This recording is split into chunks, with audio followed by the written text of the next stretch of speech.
Bonjour à tous, j'espère que vous allez bien et bienvenue à Biologie du succès, la formation qui va tout vous transformer complètement, vous permettre de vous connecter à qui vous êtes. Alors, je suis aujourd'hui donc avec mon ami Charles Thomas et on va aborder le déploiement magnétique. Enfin, qu'est-ce que le magnétisme? Bonjour à tous, bienvenue parmi nous. Donc nous allons aujourd'hui parler du magnétisme. Alors Tarabé, c'est quoi le magnétisme? Parce que éclaire-nous. Oui, en fait, ce que on appelle le magnétisme, en tout cas c'est comme ça que je le perçois, c'est quelque chose qui s'émane de nous. En fait, on a du magnétisme à l'intérieur de nous et le monde est régi par du magnétisme aussi. La nature produit du magnétisme. Et c'est comme si il y avait une espèce d'aimant qui se manifestait, enfin qui se produit en fait, à l'intérieur de nous et qui veut connecter avec tout ce magnétisme qui s'émane de la nature, de l'univers, enfin de tout ce qui est vivant sur Terre.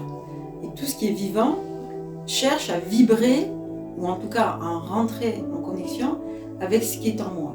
En tout cas, la vibration que moi je porte veut rentrer en connexion avec la vibration qui m'entoure. Et tout est chargé de vibrations en fait. L'humanité est chargée de vibrations, la nature, les êtres humains. On est tous pétris de magnétisme et moi-même je le suis et on cherche tous en quelque sorte à fusionner si tu veux. C'est une espèce de fusion. Ouais. Donc c'est intéressant parce que ce que tu dis, parce que bon Est-ce que tu peux aborder l'aspect scientifique justement? Voilà. C'est ça dont je voulais parler, c'est que effectivement, en tant que physicien de formation, Tarabé nous parle d'un aimant. C'est vrai qu'un aimant, il y a une force attractive et une force répulsive, d'accord? Un aimant, c'est ça, c'est que les aimants, ils ont cette propriété d'à la fois attirer et repousser.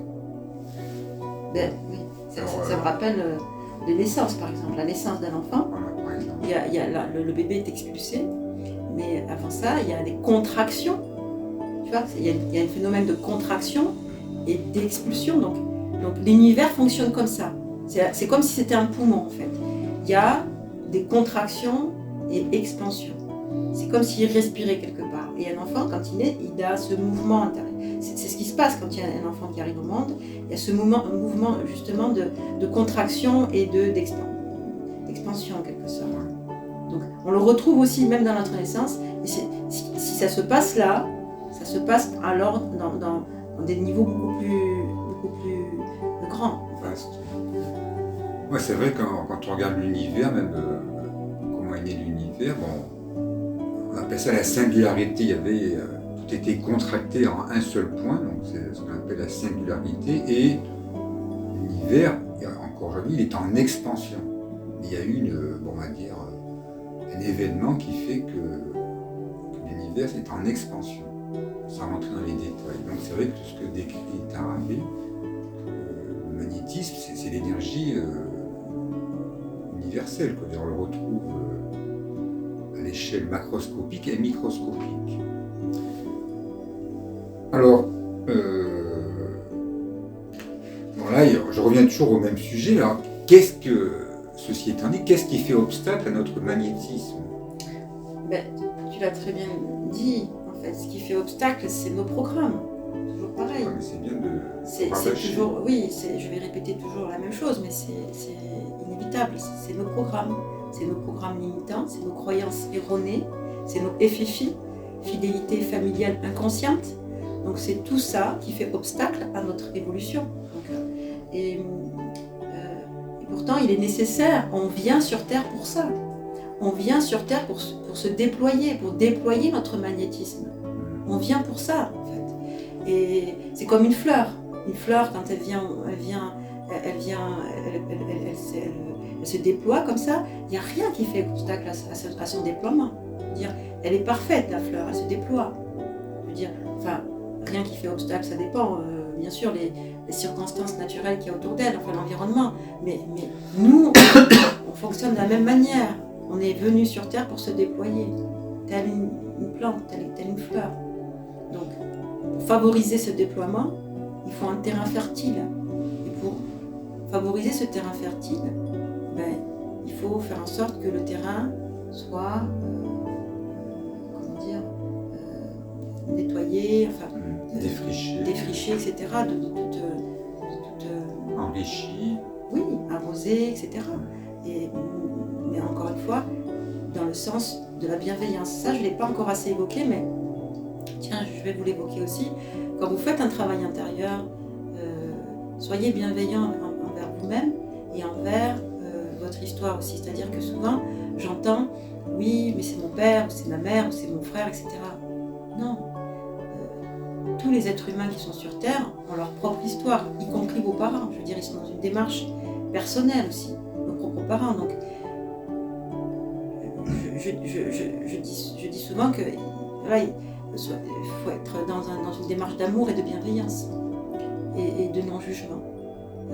Moi, je ne prône pas le fait de rejeter le membre de la famille, etc. Non, on fait le travail depuis l'espace où on se trouve.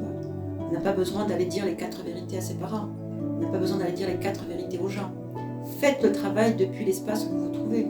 Si vous êtes fâché avec quelqu'un qui est à l'autre bout de la France, faites le travail depuis l'espace où vous vous trouvez. Vous n'avez pas besoin de prendre le téléphone, d'aller essayer de résoudre le problème. Faites le travail sur vous-même et vous allez voir, il va y avoir des miracles qui vont arriver. C'est-à-dire que comme par hasard, la personne, elle va revenir vers vous, voilà. Enfin, ou pas, hein, je veux dire. En tout cas, les choses vont devenir beaucoup plus fluides à l'intérieur de vous. Faites le travail depuis l'espace où vous êtes. Vous n'avez pas besoin de vous déplacer ou de vous agiter ou d'être en colère, en fait. Et ça, c'est vrai qu'on ne l'a pas assez dit dans les sessions, mais bienveillance. Voilà. La bienveillance envers vous-même, d'instaurer un dialogue bienveillant envers vous-même, c'est primordial pour effectuer ce travail intérieur. Et bienveillance envers les personnes que vous avez rencontrées tout au long de votre vie. Parce que ce sont aussi des personnes qui sont dans la même configuration que vous. C'est-à-dire qu'ils ont des programmes aussi, et qui sont au même stade que vous. N'oubliez pas, toutes les situations que je rencontre, c'est juste là pour me dire où j'en suis. C'est juste pour me montrer où j'en suis. C'est tout. C'est juste voilà, un miroir en quelque sorte. Ah bon, j'en suis là, voilà. Mais qui je suis moi pour aller juger l'autre? Où est-ce que j'en suis moi? C'est toujours pareil. On en revient toujours à sa propre personne. Où est-ce que j'en suis moi à l'intérieur de moi?